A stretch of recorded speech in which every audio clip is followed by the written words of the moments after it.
Ouais, je m'appelle Thomas Huchon et à la fin de l'année 2014, au début de l'année 2015, j'ai eu une idée un peu originale. Avec un média en ligne qui s'appelle Spicy, qui était à l'époque un nouveau média, maintenant va fêter ses 5 ans, qui faisait que de l'information en vidéo, qui fait que de l'information en vidéo et qui est payante, donc qui ne fait pas de publicité. On avait envie de regarder qui étaient nos voisins sur Internet, et notamment tous les sites dits de réinformation. Donc les super réinformateurs, les super journalistes qui sont bien plus forts que nous et qui vous expliquent la vraie vérité sur les choses du monde. Et comme ça vous a été dit tout à l'heure par Sylvain Delouvet, en fait, c'est très difficile d'arriver à contredire une croyance et donc, par définition, une théorie du complot ou une fake news. La vraie manière d'arriver à lutter contre tout ça, c'est justement d'essayer de réfléchir différemment et de développer son esprit critique. Et donc, comment j'ai piégé les complotistes ? On a inventé un mensonge. En 2015, on a inventé un mensonge qui disait que la CIA avait inventé le virus du sida, que tout ça avait été utilisé pour s'attaquer aux Cubains, que c'était la vraie raison de l'embargo qui existait, et que pendant l'embargo, la CIA avait inoculé clandestinement le Che Guevara et ses petits copains dans des raids nocturnes, que tout ça avait développé la maladie sur l'île et que la maladie était sortie lors des tentatives d'amener la révolution en Afrique par les guérilleros cubains, et que la fin de l'embargo de 2015, c'était pas du tout pour les raisons que vous imaginiez. C'était en fait parce que les Cubains avaient trouvé le vaccin contre le sida et que les multinationales occidentales, sous l'égide de Barack Obama et de François Hollande, étaient là pour le récupérer et pour s'emparer de ce vaccin créé par les Cubains. Ce petit film, on l'a diffusé sur Internet, sur Facebook, via YouTube. En 2015, il est resté 3 semaines en ligne. Il a fait des milliers de vues, il a été partagé des milliers de fois. Et il nous a permis d'expliquer comment est-ce que nous, on avait inventé cette histoire, pourquoi on l'avait fait, et d'arriver à démontrer un petit peu plus objectivement qu'il y avait des sources d'informations sur Internet qui n'étaient pas fiables, puisqu'elles étaient capables de répéter sans vérifier à aucun moment un mensonge construit de toutes pièces. Cette expérience journalistique qui cherchait à refaire du lien avec les publics, puisqu'elle était transparente, c'est-à-dire qu'on a exactement expliqué comment on avait travaillé, comment on avait inventé tout ça. On a fait une espèce de film making-of, donc qui s'appelle « Comment nous avons piégé les complotistes » et qui est donc disponible sur le site de Spicy. Et ce film, en fait, il a eu une vie en dehors d'Internet, il a eu une vie dans un univers auquel moi, j'étais pas forcément très habitué. Il a eu une énorme vie dans les écoles. Il se trouve qu'à la fin de l'année 2015, au moment où on a sorti ce film en ligne, on a été contacté par une enseignante qui a écrit sur Contact@Spicy et qui pensait certainement que personne ne lui répondrait jamais. Nous, on venait de lancer le site et donc il n'y avait pas grand monde qui nous écrivait. Et nous, de l'autre côté, on a vu quelqu'un qui nous a écrit, on était super contents. Et cette enseignante nous disait, s'il vous plaît, venez en classe, montrez votre travail et aidez-nous à discuter de toutes ces questions-là, aidez-nous à faire de la prévention, justement, par rapport à toutes ces questions de désinformation, de théorie du complot sur Internet. Et donc, en janvier 2016, j'ai fait la première de 135 interventions dans les classes dans plus de 85 villes de France, notamment dans la région Nord, avec Corinne Aumiel qui a pris la parole tout à l'heure. Je me suis déjà rendu dans sa classe, mais aussi d'autres enseignants que j'ai croisés ce matin. Et dans ces séances en classe, on essaye de piéger les jeunes pour les forcer à s'interroger différemment. Ça veut dire qu'ils ne savent pas du tout ce qu'ils vont faire en classe. On leur montre le faux film. Ils tombent dans le panneau, bien entendu, dans de très nombreux cas. Et on leur montre le vrai film dans la foulée. Ils comprennent qu'ils sont fait blouser. Et pour un ado, il n'y a pas grand-chose de pire que de se faire avoir par un adulte devant ses petits copains. Et donc, du coup, ils ont très envie d'écouter à la fois les conseils qu'on peut leur donner dans la foulée, mais surtout d'établir un dialogue ensemble pour réfléchir comment est-ce qu'on fait pour vérifier une information, de s'interroger sur les mécanismes qui amène notre cerveau à croire des choses alors que ça n'est pas complètement évident que ces choses sont vraies. Et donc il y a toute une espèce de logique à non pas dire ce qui est la vérité, mais interroger ce qui peut être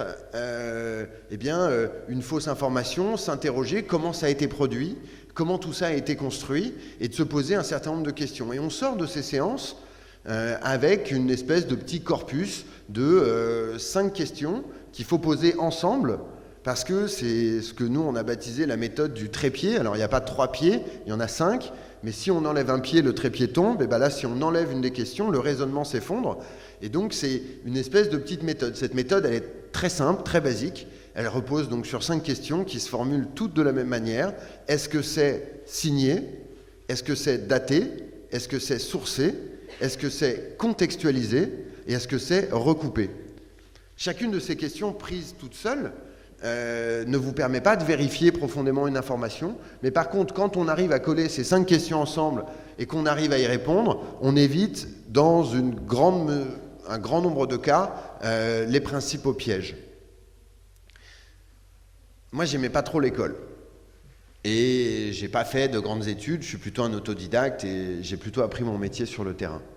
Et il se trouve, comme je vous l'ai dit, que depuis janvier 2016, je me rends dans les écoles, dans les collèges, dans les lycées. Je donne un cours à Sciences Po Paris pour les 2e années de l'école générale, donc pas pour les futurs journalistes, mais pour les futurs Emmanuel Macron. Et du coup, ce qu'on essaye de faire dans ces cours, au contraire, c'est pas d'amener de la connaissance ou du savoir. C'est justement d'essayer de réfléchir ensemble sur comment on va chercher le savoir. Et de bien poser la distinction entre la croyance et le savoir. Tout le monde a le droit de croire ce qu'il veut, bien entendu. Mais la croyance, c'est pas un savoir. Et finalement, de ces voyages dans les écoles et aussi dans les prisons, parce qu'il se trouve que j'interviens aussi maintenant dans les prisons, je peux confirmer ce que disait Sylvain Delouvet, c'est-à-dire que en prison, pour le détenu, le flic qui l'a arrêté, c'était un complot, le juge qui l'a condamné, c'était un complot, le maton qui est là, c'est un complot, le codétenu, c'est un complot, tout est un complot. Et ça devient non pas une croyance à une théorie du complot, mais une manière de voir le monde et de systématiquement voir des intentions, y compris quand il n'y aurait que du hasard. Et effectivement, je crois que tous ces voyages, moi, dans les écoles, dans les prisons, me montrent 2 choses. La première, c'est que je pensais rentrer là-dedans et tomber sur des hordes de complotistes hyper inquiétants, une jeunesse absolument dévoyée, perdue. Et oui, il y a des moments où elle est perdue, il y a des moments où elle dit même des grosses conneries et elle se perd un peu. Mais alors déjà, ils ont 16 ans. Et si je me souviens moi-même des conneries que je disais quand j'avais 16 ans et que j'allais squatter un mégaphone de la CNT pour faire des manifestations, j'en suis quand même assez loin aujourd'hui. Donc il faut aussi comprendre que les adolescents sont des adolescents et qu'ils sont dans un processus de construction de leur identité. Cette construction n'est pas terminée.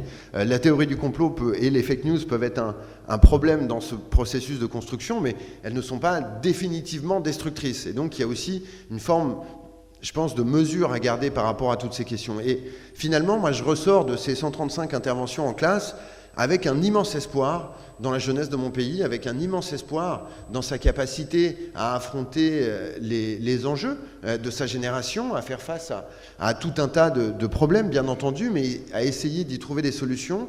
Et en même temps, il y a quelque chose qui m'inquiète un petit peu dans tout ça, c'est que le chemin d'accès à l'information n'est plus du tout le même qu'auparavant, et que dans ce chemin d'accès à l'information, eh bien, on manque de transparence. On ne sait pas pourquoi on voit tel résultat quand on fait une recherche sur Google.